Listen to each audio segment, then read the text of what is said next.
Celtics Beat is brought to you by FanDuel, the exclusive wagering partner of the CLNS Media Network. What's up, everybody? Welcome in. This is another new edition of Celtics Beat. You may have noticed, hey, where you guys been? You haven't been on for a little while. We haven't had a show since last week. Well, that is because we are now back to one show per week versus the two. Now that, of course, Celtics are done, we're getting into the offseason. Maybe at some point in time it does pick up. We get back to 2 a week. But right now, one per week. And I hope that's enough. I hope that's enough because, we're going to run out of takes and stuff pretty soon anyway if we start doing 2 a week during the offseason. I am Adam Kaufman. Evan Valenti's here. Keith Smith back on the program for the first time in a little while. I didn't actually look back, Keith, to see when the last time was, but I know it has been too long, however it's been. How are you? I'm doing well. Thanks for having me. Of course. So one thing, and Ev, obviously we have a betting sponsor, and thank you so much to FanDuel, but we joke about this. We've been joking about this for years, that there is no safer bet that exists in the world than the fact that some sort of Celtics related news will drop sometime between us recording and the show actually becoming public, or maybe even the show becomes public, but then there's something later on that night. Basically, inside 12 hours of a new show, something will happen. If Vegas had odds on it, it'd be like minus 1,000. It is reliable. And so the case most recently was last week, which was we did our show. We had our fun. It was a good one, I think. If you missed it, go back, check it out. It's all still relevant. But the one thing we didn't get to hit on, because it hadn't happened yet, was the hire of Sam Cassell, joining Joe Mazzulla's staff. And it is not just him now. We have had news since just, earlier today, I think, as we sit here. Charles Lee, formerly of the Bucks staff, longtime assistant, has joined as the lead assistant coach on Mazzulla's staff.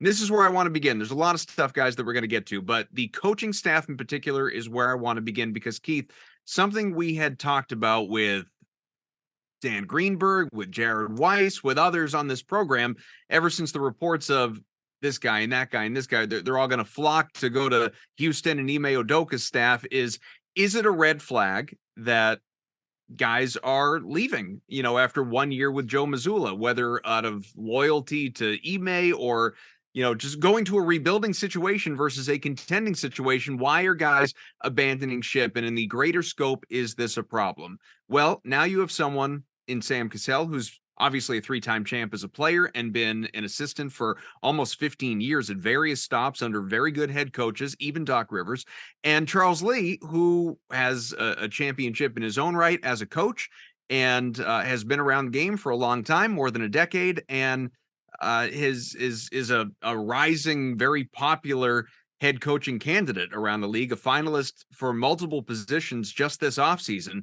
So now all of a sudden you have two very experienced voices on Joe Mazzulla's staff, on Joe Mazzulla's bench, which again lends credence to something I say all the time, which is generally Brad Stevens tells you what he's going to do and he just goes and does it. He said in the end of the year press conference, this was the objective, more experience on the bench. He went and got Sam Cassell and Charles Lee, and obviously they're not done yet. I've rambled enough. Keith, how much do you like these moves here for Boston? I think they're huge. I think these are two great additions for the Celtics. They needed to get more experience on the staff. They obviously did not get the former head coach, which is what a lot of people thought. And I have been told that they were hopeful that Steven Silas was going to join the staff, but then when Monty Williams got the job in Detroit, Silas had a chance to go there and be one of his top guys there. So moved on. So you can't blame him for that.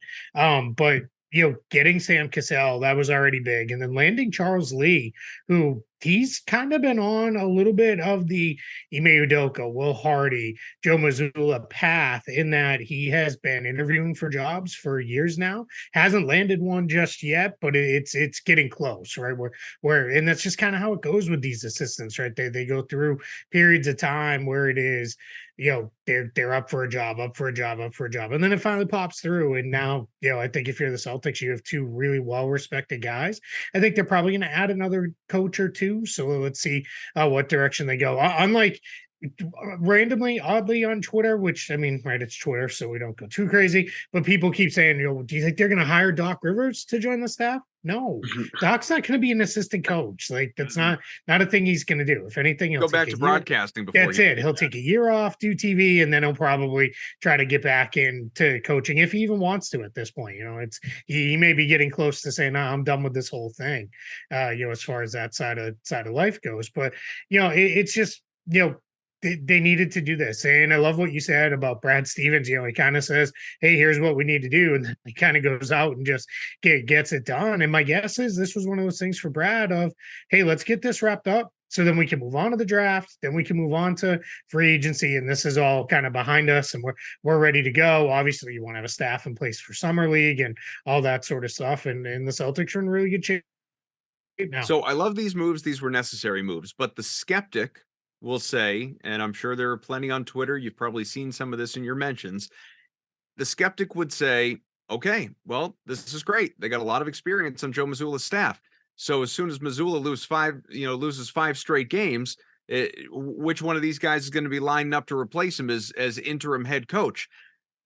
I don't believe that is why they are here, obviously. I believe they are here to be supportive voices of Joe and bring different strengths, you know, longevity, experience. Cassell, as the former player, both these guys know what it takes to win a championship because, again, they've done it, albeit in different capacities. They're really rounding out Mazzulla's staff, and they're not done yet, as you acknowledge, but rounding out Mazzulla's staff with, you know, filling gaps that he could not. He was just not capable at this stage of his career as a 34, 35-year-old of filling out himself.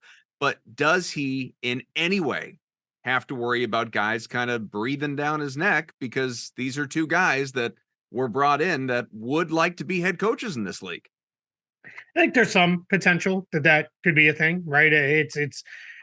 I think there's got to be at least partial motivation, probably from Charles Lee more than maybe Sam Cassell, where Lee it's been announced he's gonna be the lead assistant, and that's a thing that happens now in the NBA. There's like been super amounts of title inflation, both on front offices and coaching staffs, and part of it is because that's a way you can get somebody out of another situation if it's just assistant coach to assistant coach, which for all intents and purposes that's what it is, but you could get them away from another organization by saying actually they're coming in as our associate head coach, whatever that means, right? So it's just, you know, lead assistant or whatever. So for Charles Lee, yeah, I'm sure at least somewhere in the very back of his mind it is, hey, I'm next up, right? And if anything goes sideways, and if this you know, no matter what they do this offseason, this, you know, super loaded team with talent, you know, anything goes sideways on them, you know, and they decide, all right, well, we can't change all the players, we got to switch out the coach,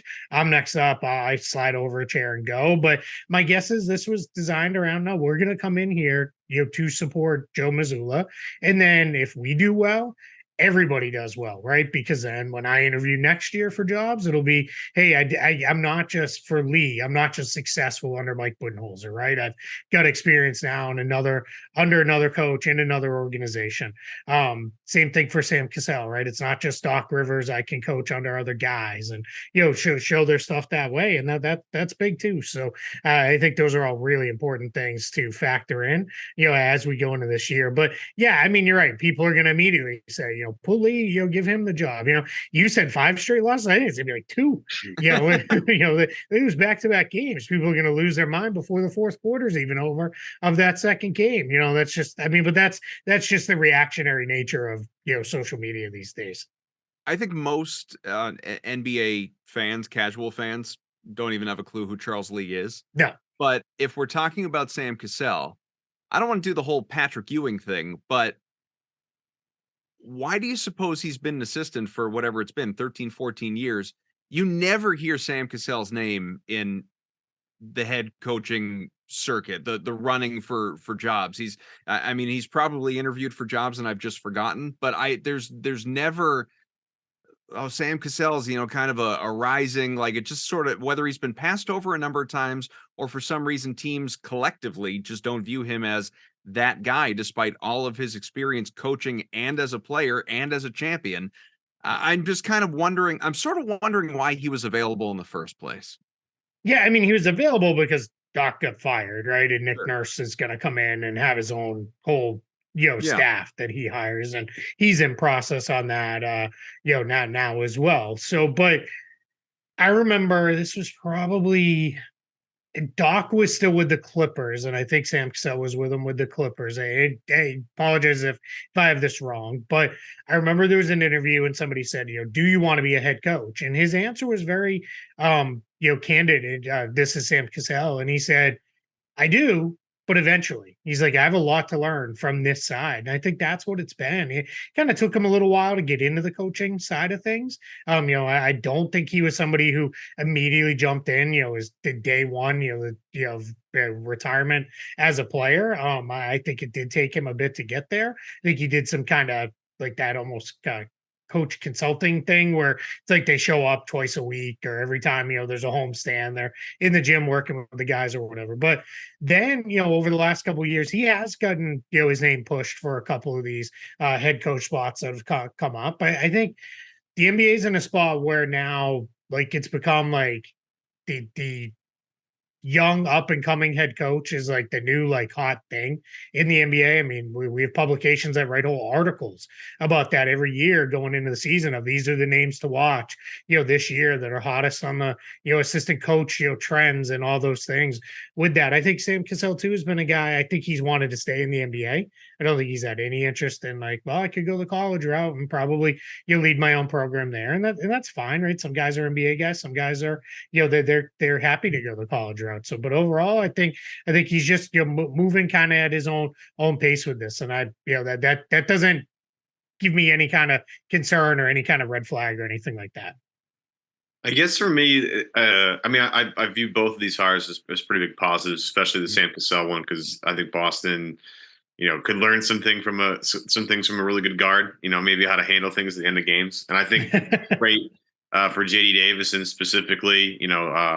I read, I think it was Kyle Newbeck that writes for the Philly Voice. He had a really nice profile of Sam Cassell and what his departure means for Philly. And he was very complimentary of his work with Tyrese Maxey, which I think is really important for Davison as we go on here. But the thing I think is interesting, and this is a question for both of you. You said it earlier, Keith, about how, Sam Cassell, isn't really part of Nick Nurse's team. He's not going to be part of Nick Nurse's staff. Nick Nurse is obviously picking that staff.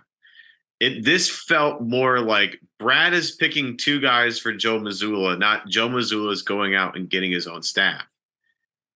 Is that a problem? Does that even matter? I feel like Joe not having a say in the two guys that might take his job if he gets fired might cause a little weird tension, but at the same time, that might not matter because there might be some professionalism. What was that? You don't know that he didn't have a say. He just we don't. Well, it's fair. It's like how we talked about what was it last week with Greeny when we were making the sort of the comparison of who does Joe Mazzulla know around the league? Like what relationships has he established at with such little experience thus far to where he can call it, like Ime could call up this guy, call up that guy. Brad after a while could call up this guy, call up that guy. Joe was never in that position. He was barely an assistant. He was obviously a head coach for a year to this point. He doesn't have this Rolodex of coaches around the league that he really respects and has personal relationships with. I don't think that he could say, hey, do you want to come work on my staff? So I think, obviously I'll defer to Keith, but I think to some degree, he kind of had to lean on Brad to let's go get some experienced voices for this staff and lean on the relationships that you and the Celtics have. Yeah, and obviously I don't think Brad is hiring anybody without Joe Mazzulla being okay with it, right? Because he's not just going to put guys on his staff and say figure it out, right? Because I think Brad very much, my sense has been not in the way of a coach GM where it is like they're holding both roles, which is always a weird thing because they. The GM needs to be a little bit more forward thinking and future focused, where the coach is like, hey, I got to win tonight. So give me the guys who can win tonight. But I think Brad still runs that position like a coach in some respects of, hey, I want to make sure, we're building continuity with the roster. I want to make sure we're doing stuff, for the coaches that are going to put them in the right place to succeed and all those sorts of things. So my guess is though, yeah, there probably was a little bit of, hey, let me step in and help here because he has the bigger in the wider connections. Mazzulla's been with the Celtics. That's been it, for his run in the NBA thus far. So, I mean, he's got connections, obviously. Any coach does. But, like Ime came in with, he played for multiple teams. He had coached a few different places. He had done a lot of stuff with the national team and those sorts of things, both for Team USA and for Nigeria. So that's a whole thing for him where, yeah, he could call up, 10 other guys. And we all made the jokes of like, oh, he's just dipping into the Oregon connections, right? Because it's everybody who's from Oregon, the state, not necessarily the school, but he's pulling all those guys in. And that was like a whole thing. So I think, this is probably one where Brad, helped at least along in the process and said, hey, we have a chance to get a couple of you guys. And I'm sure at this point, Joe Mazzulla was like, look, I have like 3 dudes left from last year still on the team. Like, yeah, I like hey, let's get guys and let's get going. So, that's probably all part of it. And I'm sure with Sam Cassell, it probably was, a little bit of a, hey, I think was his last year with the Celtics as a player. If not, it was really close. Really, right. Yeah, it was. Yeah, he was it? been out a champion with Boston. With the 08 team. Yeah, I knew he was. I couldn't remember if he played another year after that, but yeah, I'm sure he had built relationships with some people who are still around from that, and that all kind of becomes a whole thing there. And then obviously Charles Lee's been around and coached, for a long time. So I'm sure guys, know him through Mike Budenholzer and all that other stuff, there. And, as well as, I mean, he was a player too, before he got into coaching. So that's another level of it. So I think all around, this is, Brad helped, but I'm sure Mazzulla was fully on board, with this. This is why I think, though, I guarantee he was going to be very cautious because a lot of people are like, well, go hire Frank Vogel, go hire Mike D'Antoni, go hire somebody else. Those are a lot easier where if, heck, that might be a, bad half on opening night of, hey, why is he the coach? Move that guy over. See, I think now, these are 2 assistant coaches, right? These are not the same as, hey, let's go, tab, a former successful head coach in there. And I think that there's probably a little bit of that there too of, hey, we don't want that to be every day it turns into this. And we all know, in the Boston media, it's going to start coming up of, oh, there's rumors of, inside sources say, former head coach X would love to, would love to lead the team or is trying to take over power or, whatever it may be, because that's just kind of how the game is played in those situations. So, Kaufman, real quick, I don't want to bounce one more thing off you before we move on here. In that same vein, would you, again, because I feel like communication within a staff is very important, and Joe hasn't had a lot of time to make and create relationships like this in the league. Would you rely on Sam Cassell and Charles Lee a little bit more than say, like, hey, guys, who are some of the guys you've worked with over the years and that you've had a good relationship with that we can come in here, we can build some continuity here? Because that to me seems like maybe if we're going to let Brad have a little bit of say and maybe we let the other 2 guys that have been around a little bit longer have a little bit of say. But does that create a power dynamic? Let these 2 guys start to build out their future staff? Hey, I'm just saying, it wouldn't be the worst idea in the world, because you need a way to communicate whatever the game plan is correctly, easily throughout an entire season. I feel like bringing a whole bunch of different voices in might be somewhat problematic versus having guys that have at least been around each other at one point in their life. That might be somewhat valuable. Well, so I think to answer that question, I would assume Keith feels the same way, but obviously, Keith, by all means, answer for yourself. But I think the bottom line is you are just looking for a room of guys who can trust one another and be comfortable with one another and be vocal with one another. And, you're not like Bill Belichick at this stage of his career, who seemingly just wants to be, surrounded by yes men who aren't going to challenge him. I think that Joe had to lean on Brad, as you guys talked about, to get some experienced voices in. And now that you have Sam and you have Charles, now it's okay, collectively, this group of, and Brad's still in the mix. So this group of 4 people, who else do we want in this room that we are all comfortable with? And I think it goes from there. I don't have a specific name in mind, and maybe Keith, you do, but it's not going to surprise me in the least that in a few days, an hour after this podcast comes out, or, in a week and a half, when we find out the next hire down Mazzulla's bench that joins up is someone who has worked with one of these guys in the past, or knows one of these, played with one of these guys in the past, or whatever it may be. I think there will be, I think comfort is going to be the name of the game to some degree, just in terms of personalities meshing, not, oh, they won't challenge one another or disagree or anything like that. But I'm inclined to think, Keith, that it's going to go that way. That's exactly where I'm at with this. I think too, we need to recognize the last job only got filled yesterday, and we're recording this on Sunday. So the Raptors job got filled Saturday.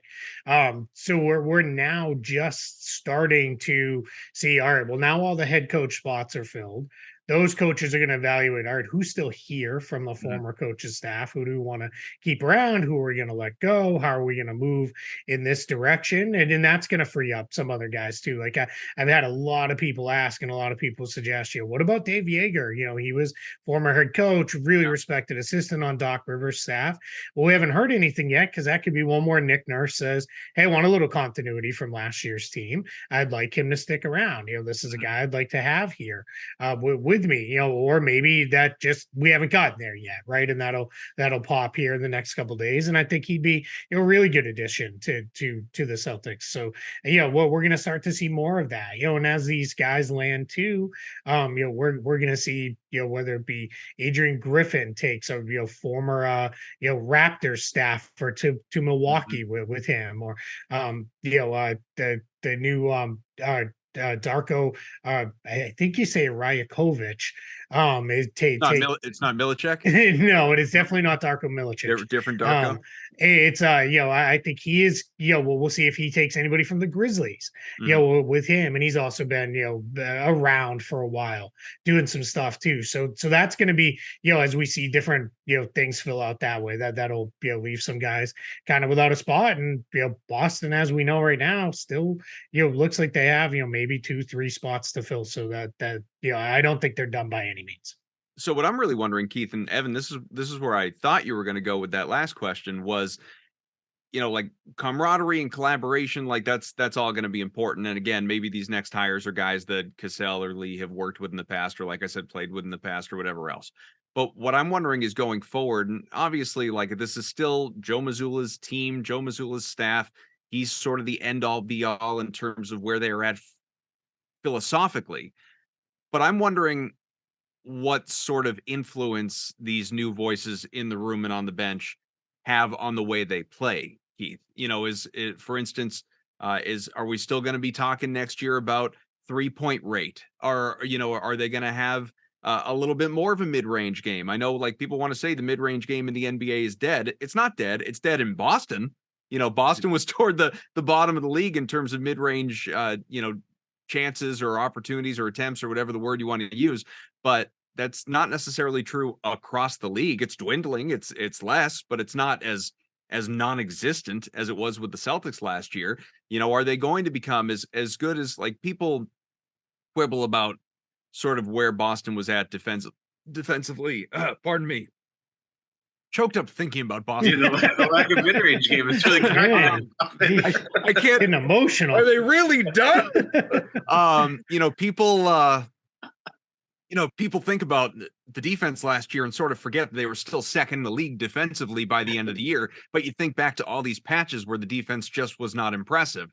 And so it's like, well, they were defense first under Ime, and they were offense first under Joe, and all of that. I'm wondering, be it Cassell, Lee, collaborative, new voices, whatever it is, Keith, how this all translates to style of play next year versus what we just saw, which again generally was very effective, but obviously didn't get them all the way.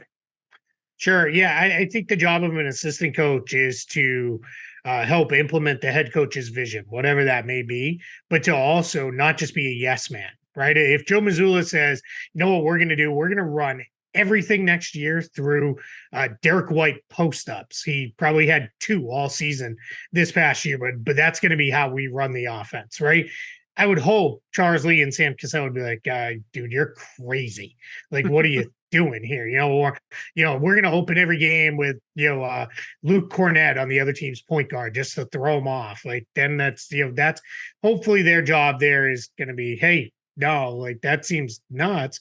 But if his vision is, hey, the best way I think for us to play is to take a lot of 3-pointers and to do these things, then I think what their job is, all right, well, how do we make sure those are better looks? How do we get more efficient in that area and those kind of things? Because ultimately it's the head coach's team, right? And that's part of it. We see this all the time in sports where it is, hey, my job is to work within the framework I'm given with that. But I think you're going to see them both influence fairly heavily. And I think Charles Lee been a part of a bunch of teams that have built really, really good defenses. And I know they have Giannis, but they haven't always had the guys that I think the average person would look at and be like, man, what a dominant defensive team.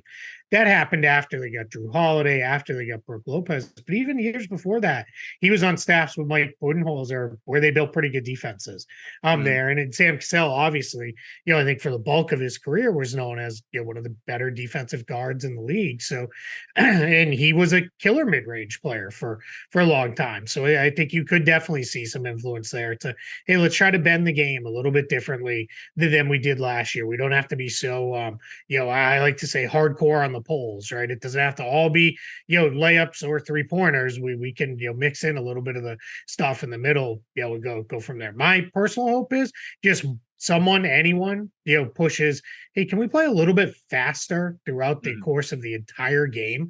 Instead of just, all right, well, we're up by 5 with, 7 minutes left. All right, let's walk it up and not take a shot before there's 2 seconds left in the clock. Like that cannot be a repeat of, what we've seen. But I say that, and it's been, 3 head coaches in like 5 years of it. So I don't know that that's actually going to change. Guys, it feels like it's been months since the Celtics have played a basketball game. And as it turns out, it's crazy to think about it. Boston could still be playing. This could still be a thing had the Celtics not lost in 7 games to Miami. And Ev, as we know, the Heat, they were on the brink of elimination themselves at this point, going up against the Nuggets. And fortunately, that gives us the opportunity to still bet on basketball. I love it. I love it. Yeah. So do tell us about the people kind enough to have us here. Yeah, let's take a quick break to tell you today's show is brought to you and powered by FanDuel. Make a fast break to FanDuel during the NBA playoffs right now, because right now new customers get a no sweat first bet up to $1,000. There's not much left in terms of NBA to bet on right now, but there's always future stuff. There's always more sports coming up, and you can get $1,000 back in bonus bets if your first bet does not win. And I threw out earlier today on the Twitter sphere it's not really a same game parlay. It's just a cross sport parlay. Okay. I'm planting my flag, and both of these series are over territory here. So I put together a little cross sport parlay. Nuggets -9 with the Vegas Knights -1.5 plus 381. Just throwing it out there. The juice not only to win and close their respective series, but covering. Yep, that's it. I'm just throwing it out there. It's an idea. It's just a way to get some more juice on 2 teams that look like they're just destined to win titles. So it's maybe one last gaps to make a little decent money on it. And I'm just throwing the idea out there. If you want to sprinkle, not your entire bankroll, okay? Maybe throw a little shekel or 2 on that. Again, it's a great payout. Again, you're talking over plus 300 for that. So again, 2 teams that seem destined to win the title between those 2. They seem unbeatable at this point. You get great promotions every day at FanDuel. It's a safe, secure, easy app to use to talk about how all the time in my walks with my dog, I'll be placing SGPs, and you get paid instantly. There's no better way to place all your wagers on all the playoff action in the NBA than America's #1 sportsbook. That is FanDuel. Visit FanDuel.com/Boston to get a no sweat first bet up to $1,000. That is FanDuel.com/Boston. FanDuel, the official sports betting partner of the NBA. 21 plus in select states. First online real money wager only. $10 deposit required. Refund issued as non-withdrawable bonus bets that expire in 14 days. Restrictions apply. See full terms at FanDuel.com/sportsbook. FanDuel is offering online sports wagering in Kansas under an agreement with Kansas Star Casino LLC. Gambling problem? Call 1-800-GAMBLER. Or visit FanDuel.com/RG in Colorado, Iowa, Michigan, New Jersey, Ohio, Pennsylvania, Illinois, Tennessee, and Virginia. 1-800-NEXT-STEP or text NEXT STEP to 53342 in Arizona, 1-888-789-7777, or visit ccpg.org/chat in Connecticut. 1-800-9-WITH-IT in Indiana, 1-800-522-4700, or visit ksgamblinghelp.com in Kansas, 1-877-770-STOP in Louisiana, gamblinghelplinema.org, or call 800-327-5050 for 24/7 support in Massachusetts. Visit mdgamblinghelp.org in Maryland, 1-877-8-HOPE-NY, or text HOPE-NY. That's 467-369 in New York, 1-800-522-4700 in Wyoming, or visit 1800gambler.net in West Virginia. Okay, so part of the reason that Keith Smith is here from Spotrac, from the NBA front office show as well with Trevor Lane, you should make sure you check that out.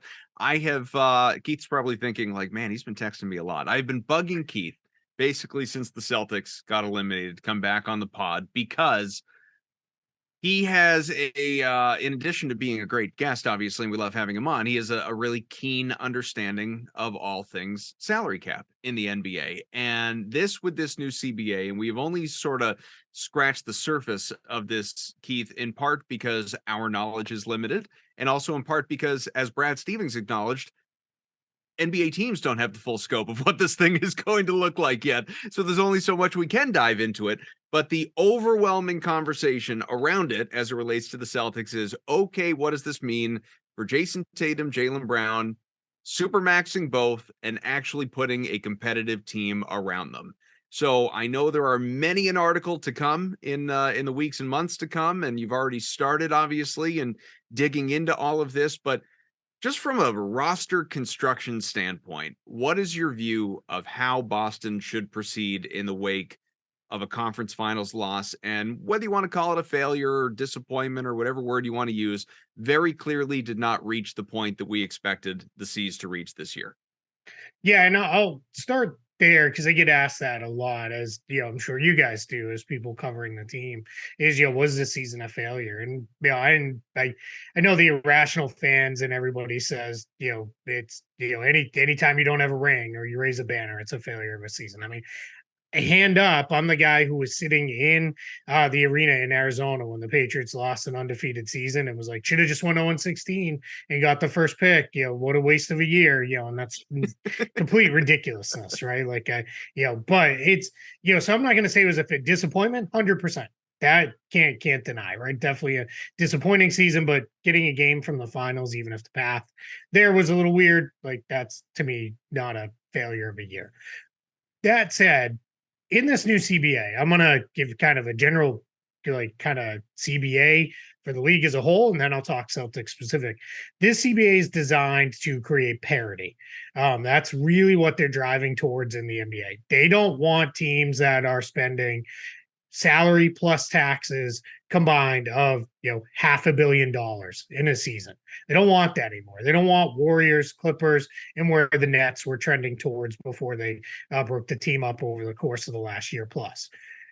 They also don't want teams that are sitting way under the salary floor and then only reaching the floor towards the end of the year, or just say, no, it's fine, we'll pay out the penalty or whatever it is. They really want everybody spending basically between the salary cap and the first level of the tax. Like that's where they want all the teams to kind of sit in an ideal world. So what they've done is they've introduced a whole host of penalties on the expensive teams, trying to push them down. They've introduced a whole bunch of, let's call them incentives or things to push the other teams up, trying to get everybody to the middle, right? That's where you want everybody to be. So for the Celtics, they are trending towards this side of that ledger of being one of the most expensive teams in the league. They're already there. They are super expensive. They went deep. We can no longer say, and I was one of the people who said it all the time, of, I don't want to hear any more about ownership saying, hey, if we'll spend, when we have a contender, and then never doing it. They did it this year. They went all in, right? They, it is reasonably all in as you could expect.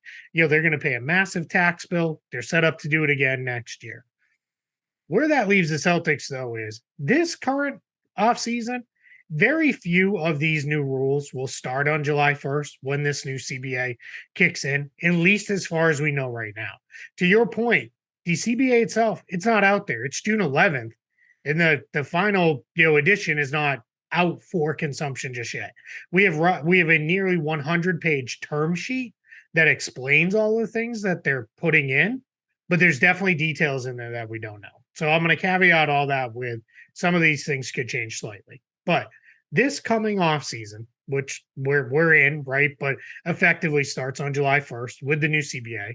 The only real penalty for being what I call a super tax team, that's those teams that are above that second apron level there, the most expensive team in the league, is you can't use any exceptions. That's really what it is. You can't use you have no signing exceptions. All of the trade rules are still there. All the ability to do anything you want to do, all still the same. They're basically giving those teams a grace period year to say, hey, if you want, you have 1 year to get all your stuff in order, figure it out, get it all in line. Next year, summer 2024, so a year from now, we're sitting here talking, it's going to get really restrictive on teams. And why that becomes a challenge for the Celtics is that is year one of a potential 5-year supermax extension for Jaylen Brown. Jason Tatum's on a max deal. And then you have a whole bunch of guys still on the roster that make between 10 and let's call it $23 million on the roster. So you throw Jaylen Brown in that mix, you get super expensive. A year later, we could be into Jason Tatum is now also on a super max deal, which ultimately would pay the two of them roughly $100 million between the two of them in their so-called supermax deals, which is even then that'll still be 2/3 ish of the salary cap in that range, of that, maybe slightly less than that. It might be more like 2/5 of it or so, but it'll be really really close. Or I'm sorry, like in that range though. Just very tough to build around two guys making $100 million combined. So what happens here is for the Celtics, they have to operate as, well, we're a title contender, right? Nobody can argue that. So we want to be a title contender. How do we stay a title contender? While knowing if we don't offer Jaylen Brown the Supermax, we run the risk of pissing him off, pardon my French. And then he says, see you later then, I'm out. I don't want anything to do with all of this. While also looking at, all right, if we do that, can we then build out a functional roster knowing we can do whatever we need to do this year, but in a year from now, we're going to be able to fill out the roster in a competitive way around those guys. And that's on top of just dealing with normal things like Grant Williams free agency, and those sorts of things that are just, every summer, occurrences. So you run into a spot if you're the Celtics of, man, we got a lot of work to do and we got to almost live in two different worlds. We got to live in today and we got to be planning for next year, the year after, the year after that. And that's where it gets, very complicated and very tricky for Boston to figure this thing out. Yeah, it seems to me the Celtics are going to have a problem that's not really super unique, where they have to pay two guys a ton of money. Yep. I mean, you look at some of the teams in the finals right now, right? Jimmy Butler and Bam are the two guys you'd probably pay on the Heat, and you probably believe in the Heat culture enough to surround those two guys enough. I mean, they've done it the best of anybody. I mean, Caleb Martin not hitting a single shot this particular series has been really tough to watch. But he was nails both against the Knicks and against the Celtics. Gabe Vincent has been tremendous, and he's made a considerable amount of money this postseason. So it's going to be hard for them to retain that team. I mean, look at Denver. They're probably paying Murray and they're probably paying Jokic. I mean, at some point, the leaves are going to fall off that tree, so to speak. So as much as we kind of analyze Boston's predicament of paying two top 20 guys a lot of money, well, I think a lot of teams are going to be in the same boat. I don't know. And maybe Denver can get away with it because Jokic is just a special, supreme talent that maybe you don't need a second superstar or a second star. Maybe you can save on the margins by getting him players that just fit better with him. But I feel like, Keith, a lot of these teams are going to have this problem. Like down in your neck of the woods, the Magic are going to probably pick Paolo Banchero and Franz Wagner to pay, and then figure it out with the rest of the roster. I mean, it's just eventually we're going to all have this collective problem. I feel like we're all overreacting to a situation that affects Boston in a great way, but at the same time, Keith, it might affect a lot of other teams in the NBA too. Yeah, it really is gonna. It's we're kind of used to. I would say over the last decade plus, the last two CBAs were really geared towards player retention, right? They introduced the idea of these super max extensions and designated players and all these things that you can do to make it easier to keep your guys. So what happened is we got into this world where we, if we go way back, right, part of the reason everything kind of went sideways before is teams were doing stupid things like signing guys to 8, 9, 10-year contracts, right? And that was a huge mess. Then they said, we can't do that anymore. We're going to limit everything to a 4-year deal. Well, then nobody liked it because it was like, man, my team changes every 2 seasons. Like, I don't know who's, on this team. So then they kind of felt like they hit it good. But then you had teams like the Warriors and the Clippers and, where the Nets were heading towards that were like, yeah, I don't care. I'll pay $500 million for my roster this year because what, I have it, I can. Why not? I want to win a championship. Let's keep going. And you had a bunch of the other teams that were like, that's getting a little too crazy for us, right? We can't get there. Now, from the players' side, because there's a lot of stuff that gets thrown out there and it's very unfair, especially as new things leak out about the CBA and that, where it's like, what was CJ McCollum doing as the, players, rep there? And what were all these other guys doing? Why are we in this spot? This is ridiculous, and they're really hammering on the players and they took such a bad deal. Well, they get a lot of other things, right? They can buy equity into the league and the teams as a whole now, which is massive, that they've never had that before. They can do all sorts of investment and endorsement opportunities that didn't exist to them before. So they're going to be just fine. At the end of the day, the players get half the money anyway, right? So to take it back to your point, though, Evan, is there's going to be a whole bunch of teams that are in this boat, either right now or 2 years from now, 3 years from now. Even a team like the Oklahoma City Thunder that is drafted so well and is almost completely homegrown, they're going to run into, and we saw it, right? We just saw them do a trade where they traded a whole bunch of picks to kind of kick a pick down the line. And the reason they do that is because you look at it and you say, you know what? Like, we can't roster everybody. And even if we hit on all of them, we can't pay them all. It's impossible, right? We never could do that. But what this CBA Those has poor bastards are going to run into a problem before they're even good. And that may happen, right? That definitely is part of it. Because I mean, SGA is already getting paid, right? And you're gonna be sitting there. I mean, it's funny to think about, but we are a year from talking about Chet Holmgren, like, who hasn't even played a game yet because he misses his entire rookie year. Like, already heading into the last year before he's extension eligible, which is just like bonkers, right? Like it just how fast things move. But what they did do was, right, because everybody says, oh, this rule was made to break up the Warriors, right? That's what they're trying to do. They're trying to make sure the Warriors can't be good. Well, what the NBA said is, look, we're not going to say you can't, if you draft great, you want to re-sign everybody that you ever drafted, go nuts. Right? You can do that. What you can't do is re-sign everybody and then go add a Dante DiVincenzo for the taxpayer mid-level exception on top of that. And, all right, well, we re-signed Jordan Poole, but he's not really working out. But you know what we're going to do? We're going to combine Poole's $30 million with this guy, and we're going to go get a $40 million player. They're not going to allow those things anymore, right? They're going to basically kind of crack down and say, hey, if you can draft better than anybody else can, and you hit on it and you pay them all and it's all going great, that's awesome. But then what we're going to do is say, you can re-sign all them, but you're then draft picks, minimum contracts. That's it. That's where we're going. And that's where a whole bunch of these teams are headed. So you're absolutely right in saying it's not just the Celtics. Well, first of all, how dare you dump on Travis Knight's 7-year deal?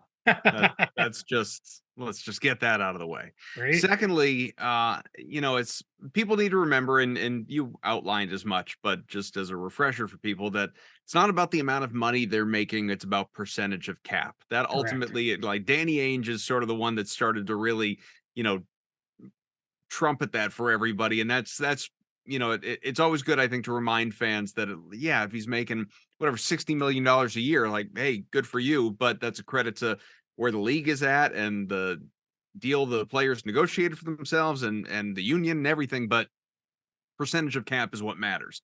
If I And so it's can, not- Adam, sorry, just for anybody who like still maybe that's like, yeah, I know, but I need to see it. We actually that's on Spotrac on every single one of our salary pages. We added the percentage of the cap for that exact reason because we wanted people to be able to understand that easier. The full salary is still there. You can see it, but if you go to any team salary page, you'll see it and like pull up the Celtics and it'll show you player, X percentage of the cap, is what that dollar amount translates That's to. a huge addition. So thank you for pointing that out. I will be spending some time with Spotrac and reviewing a little bit of that because I do always find that interesting. But like when you say Tatum Brown, 2/3 of your cap, obviously once you get into the second apron, which is again where they're at and where they're seemingly going to be for a little bit, then it's really more like, if I'm not mistaken, 50% of your cap as opposed to, so you have a ish, right? You have a little bit more. It will never really be 2/3 because as much as the salaries, the first year salary is for both of them will be, and we're assuming here obviously that Jaylen Brown's gonna get the super max. It's not as easy as saying, well, Brown gets 35% and Tatum gets 35%, so that's 70% of the cap. It's Right. not quite that easy because that's first year salary. The cap is projected to go up more than the Right. salaries will. So yeah, so we should still be in a spot where they're gonna make, it'll be down in the 50% range, or like I said, the 40% range eventually over time. So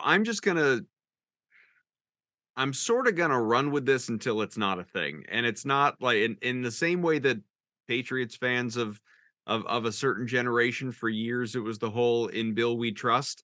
Well, I guess the equivalent here would be in Brad, I believe. And what I mean by that is I believe that Brad Stevens is gonna do what he says he's gonna do until he doesn't, because the whatever couple year period that he has been Hobo, president of basketball operations, generally he has done exactly what he's outlined, whether it's in terms of the way he wants to build out the roster, or we talked about Mazzulla's staff. Last offseason, Evan and I brought it up a number of times. He came out of the playoff loss to the Warriors and talked about adding shooting and offense off the bench and depth. Is like he was telegraphing Brogdon and moves like that. And so until that, I bring that up for this reason. Brad was asked about Jaylen Brown, and on the one hand, what's he going to say? Is he not going to say like, yeah, we want Jaylen Brown back? Yep. Sure. But I don't know, when he says like Jaylen's a part of the fabric of what we're doing, and we want guys that complement the Jays, and this is like, we believe that he is a part of our future and all. Again, yeah, he's been rumored to be on the trade block for years and under multiple regimes. I get it, but there is no doubt in my mind the Celtics are offering Jaylen Brown the supermax. That's to start. Now, you can quibble with whether you believe that's because they want him or they want the asset, but they're absolutely offering the deal. There's no universe in which the Celtics are not offering Jaylen Brown the supermax deal. For people, talking heads out there that want to say, he's not that guy, he's not worth that, you got to offer him less and just remind him of what his role is on this team. Good luck. He will walk. He already feels immensely disrespected by the team and fan base and city in a multitude of ways. He is not going to settle for a dime less than the supermax from Boston. It's not going to happen. So the deal is going to be made, and I believe he's going to take it. At that point in time, Keith, what is the move? Do you believe the Celtics, and as Brad has intimated, that they are going to build around the Jays and continue to do that at least for the foreseeable future? I'm not saying for life, but for the next couple of years, this is your core, these two guys in particular, and you're going to surround these guys with what helps best get you over the hump? Or do you think that once he signs the deal, that's just another contract that you have the ability to trade? Yeah, it's a little bit of both. Just, I tend to try to remove all emotion from these things, and that's obviously not how it works. But when I look at it, in a way where as we get into these things, it becomes, so let's start with the fact I want to add this too. In this new CBA world, it's not only, I'm with you in Brad we trust, but I will also say there's nobody better to have than Mike Zarin on your staff that's going to understand this stuff and have plan A, B, C, all the way through Z, maybe even double A, like an Excel sheet ready to go if they need it for, years down the line and all those things. Like he's going to have this pretty well gamed out and he'll understand all the impacts of these things before probably anybody else will. So now to your question, and I'm with you. They're going to offer Jaylen Brown the Supermax deal. It's just what you do. It is how it works. He is an all NBA level player. He will still retain every bit of tradability he has on that deal, barring something catastrophic that we can't even price in. So you offer it. The only time things get really sideways right now in the immediate is if he says no. Because here's the thing, just so everybody understands, he cannot make any more money next year. He can only actually lose himself money. Either he is traded by the Celtics, which makes him no longer Supermax eligible, or he doesn't make All-NBA again, and now he doesn't meet the qualifier for the designated veteran contract in that situation. So what ends up happening here is you get into a spot where you offer it to him, and if he says no, I 100% believe you need to immediately start the trade process right then. It needs to be, all right, you don't want to do it? Go. There's no, well, let's run it back and see how it goes, because that is a sign he does not want to be here anymore. He is ready to move on. So that's part one of that. I don't think that's how it goes, though. I think they offer it. I think he accepts it. Mm-hmm. I've come to accept in the NBA, the way this all works now is a player takes the most money he can get. A year or two in, if he's not happy, he asks for a trade.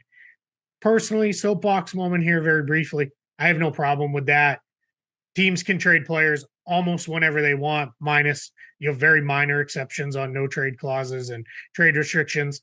I don't know why we think it's fine for teams to do that, but we get all up in arms when a player does it. Team enters into the exact same contract with the player as the player does with the team. So so there we are with that part of it. So now I think they do that. Then what has to be your question is, to your point is, not can we? It needs to be, how can we? Because it cannot be, can we build a functional team? Because if you're asking that, then you can't offer them the deal because you don't even know if you can. So it needs to be, how can we? And then that's when you get Zarin, Austin Ainge, and Brad Stevens. They get to work right on what do we need to do? I'm of the belief it will eventually cost the Celtics good players. I don't know that will be right now, this summer. They may run it back more than they don't, barring Grant Williams getting some kind of crazy deal that they don't want to match in restricted free agency.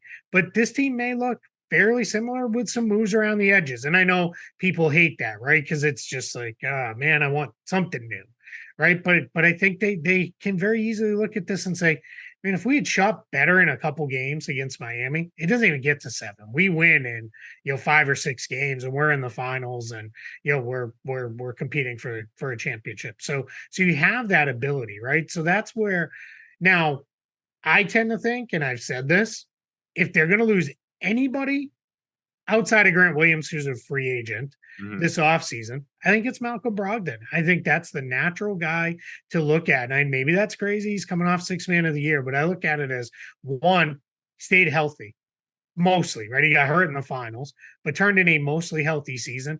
That is the first time he's done that since his rookie year in the league.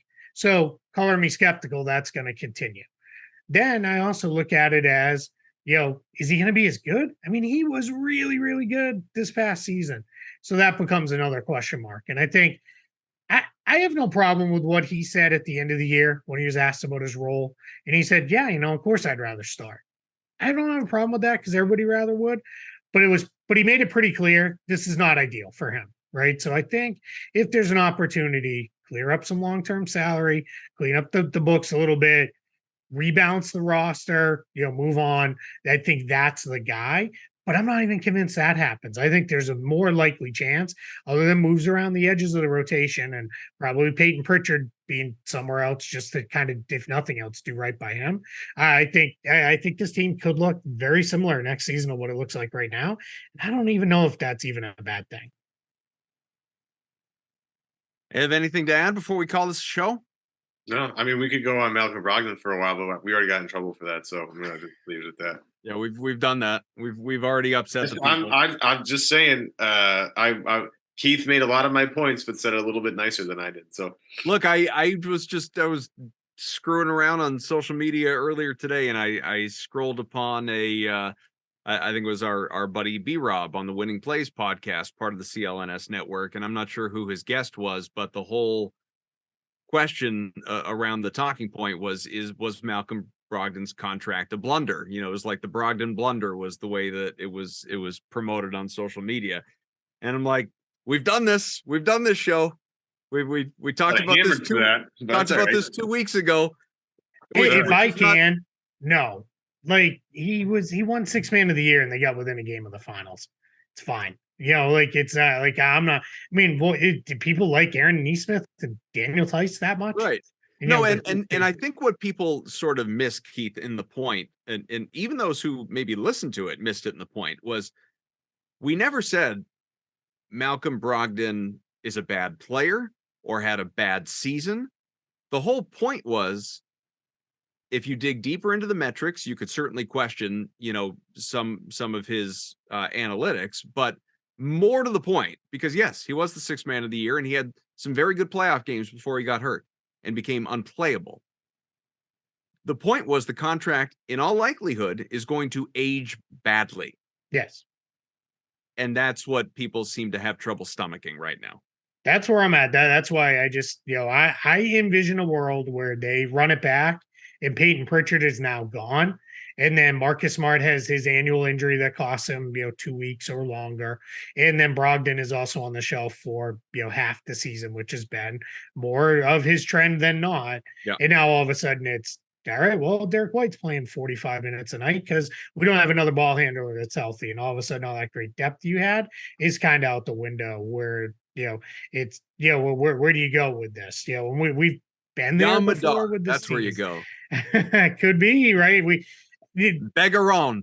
Yeah, those guys are going to have to, like, not those two necessarily, but kind of to what Evan was saying about this whole new world we're going into, you're going to have to hit on your draft picks. The teams that are going to navigate this the best are the teams that either nail the draft every single year or the teams like Miami, and there's only a couple like Miami, that can pick off these undrafted and kind of wash out gems from other places, do the diamond mining process. Like a Max Strus, for instance. Yeah, Max Strus, yeah. Or, you know, if I go back to Brooklyn, right, when the first time they were rebuilding, Joe Harris and Spencer Dinwiddie, right? Nobody thought those guys were good. Yeah. And, you know, they got them in, they gave them minutes, and they moved it forward. So, you know, so we're in a spot where it's, you know, those are the teams that are going to do best here over the next, you know, 4, 5, 6 years, until, you know, I do think eventually we're going to see some unintended consequences that teams are going to be like, wait a minute, we went way too far with this is a little too restrictive. But the reality is the super tax, that's only a handful of teams every season. But what's going to happen is it's going to be teams that are going to be like, they're going to treat that like it's, you know, might as well have been a hard cap, because teams are not going to want to go anywhere near it. And that's going to be the part that's going to make things a little tricky with roster building. But, you know, I trust that the Celtics will figure it out probably better than most. They've done well, you know, in the past with the way they build a roster. And, you know, I trust them to make the right decisions until they show me that they're not going to. Well, and to your point, this is a conversation for another show because we got to get out of here. But as far as just sort of rounding out your, like, hitting on your draft picks or rounding out your roster with rookie scale talent, you know, it's, and I'm not saying this guy's going to be a superstar, all-star, even a star, but just we're talking like solid role player off your bench. JD Davison looks like he can play. So Johnny Wahlberg's favorite. See, so hopefully that is a case of a Donnie placed his flag on JD Davison Island very, very, very, very early. I will give him yes, that. he did. But I love it, man. Yeah, I think just in general, you're going to see not just Maine, but all these G League teams just more and more and more. Portland, for example, has very famously said, "Nah, we're good. We don't want a G League team. We're good. We don't see the value in it." And now all of a sudden, with the new CBA coming in, hey, we're going to have a G League team. Guess what? It's going to start next year. Like we're all in on this because I think these teams are realizing like we're gonna have to use that. It's gonna have to be a real part of our roster building.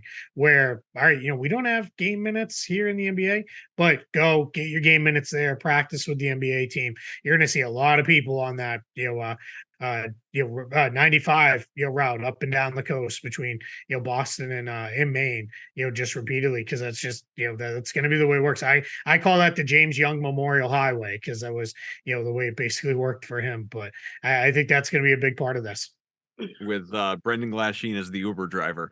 All right. Very good. Thanks, Keith, for hopping back on with us. Keith Smith from Spotrac, of course. Go onto the site and check out Percentage of Cap. I'm very excited to do that. Once we get off this show, you can check out the NBA Front Office show with Trevor Lane as well. Comes out weekly. They do the Friday show with input from listeners, guests. They've got a YouTube channel. They're very advanced. So make sure you do check out that pod as well. Keith, thanks so much for hopping on. I appreciate it. Thank you for having me. Absolutely. For Evan Valenti, I'm Adam Kaufman. Again, we are coming at you once a week. Rate, review, subscribe wherever you get your podcasts. Not because you have to, but because you enjoy the show and because we really appreciate it. And hopefully those things are all true. We'll talk to you again after Denver wins a championship. See ya. CLNS Media's Celtics coverage is brought to you by FanDuel. New customers get a no-sweat first bet up to $1,000. That's bonus bets back if your first bet doesn't win.